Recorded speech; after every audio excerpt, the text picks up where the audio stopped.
Conta-nos com a Bahia, muita gente que está do bom reunião.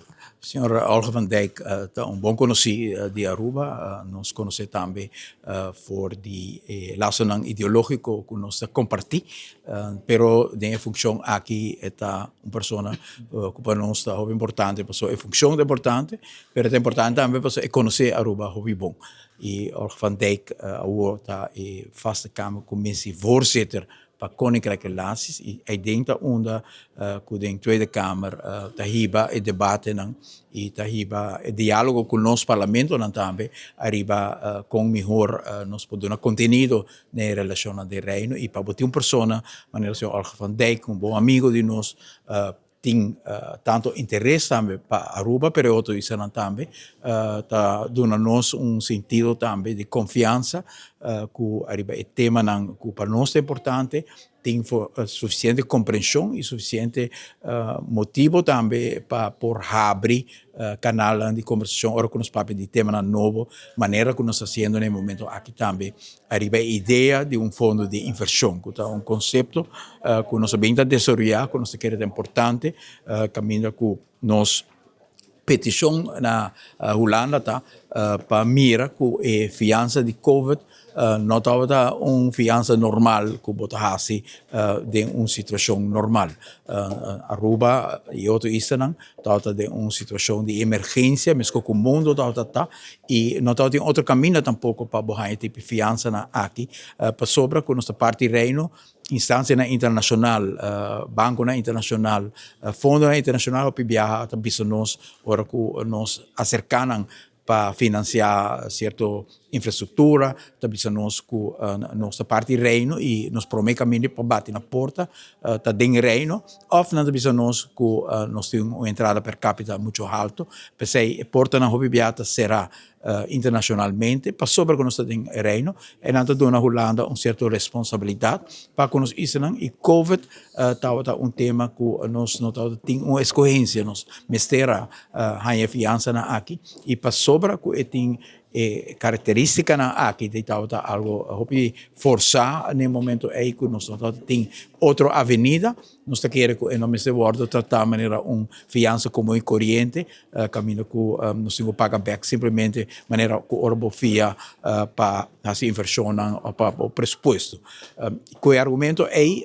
nós acercando político na Holanda para nos por Purba pone o tema aqui, começa a cana, promete que chega a uma governação nova, logicamente tem que a governação nova nós temos que atender isso aqui, mas tá bom para por começar a cana já baucava e que o argumento na para que nós queremos começar bem fundo de inversão não para Aruba só, mas para Reino, Aruba Corso e Saint Martin e nós que toma esse era best de conceito que nós está ibando conversação com ele também e nós queremos pôr elemento acerca que porta ainda mais interessante para a Holanda, mas caminho que nós queremos papel também de que parcialmente vai estar fundo dirigido para inversão, mas parcialmente vai estar dirigido também para criar buffer, uma forma que ora que nós saímos mês de uma situação de emergência a trove que tem capital que agora para motivo aí. Nou, allereerst voelen ons zeer vereerd dat de premier van Aruba ook het parlement heeft bezocht. We hebben gisteren al een mooi gedicht ook van de heer Eeman mogen horen in de plenaire zaal bij de start van de algemene beschouwing. Hè. Het politieke belangrijkste moment van het jaar. Maar ik ben ook voorzitter van de Vaste Kamercommissie voor Koninkrijksrelaties. En in die hoedanigheid heb ik ook de heer Eeman vandaag ontvangen.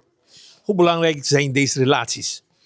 Heel belangrijk. En ik denk dat ook de Commissie Koninkrijksrelaties vanuit het parlement dat ook wil uitstralen. En wij vinden het ook belangrijk om op allerlei niveaus die ook relaties goed te onderhouden.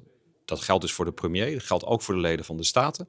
Volgend weekend hebben wij de Interparlementaire Koninkrijksconferentie. Ik mag die zelf voorzitten, omdat ik voorzitter van deze Kamercommissie ben. En dan zullen er ook allerlei statenleden komen vanuit de Staten van diverse partijen. Om met ook de statenleden van Sint Maarten en Curaçao en de Nederlandse Kamerleden van de Eerste en Tweede Kamer te spreken over een aantal thema's. Een aantal thema's overigens die we ook met de heer Eeman vandaag hebben besproken. Hoe zien jullie de eilanden buiten, of de Caribische eilanden, Nederlandse eilanden, als politicus? Ik denk dat ik namens de hele commissie mag spreken van Koninkrijksrelaties. Dat wij zien dat daar belangrijke banden zijn. Dat we als Koninkrijk der Nederlanden ook een basis vinden in het statuut. Als 4 gelijkwaardige landen waar we ook met elkaar in gesprek moeten gaan. Een aantal belangrijke dingen ook delen. Waar we ook met elkaar de bescherming bijvoorbeeld vormgeven, ook in het Caribisch gebied. En dat we ook ons realiseren dat je het soms oneens kan zijn over zaken. Maar dat je juist de relatie goed moet houden om er met elkaar uit te komen. In die zin heel interessant ook dat Aruba nu zelf een voorstel heeft gedaan. Of als je er niet met elkaar uitkomt, om naar een geschillenregeling te gaan kijken. Dat is ook iets wat de Raad van State als belangrijk instituut eerder ongevraagd heeft geadviseerd aan het parlement. Denk nog eens goed na of zo'n geschillenregeling niet nodig zou zijn. En dat is ook een onderwerp waarop op die conferentie van volgend weekend verder over zullen spreken. Heeft de eilanden een waarde dan voor Nederland? Jazeker. En om te beginnen denk ik dat we een historische band met elkaar delen. En dat we samen dat Koninkrijk der Nederland vormgeven. Nou, natuurlijk ook, denk ik, vormgegeven door ons gezamenlijk staatshoofd, koning Willem-Alexander.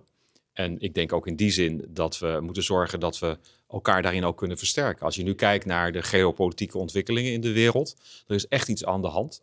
Dan moeten we ons goed realiseren, ook als Nederland hier, in Europees Nederland, dat we daar ook een belangrijke buitengrens met elkaar hebben. En die ook moeten verdedigen. En zorgen ook dat we het hele Koninkrijk veilig kunnen houden.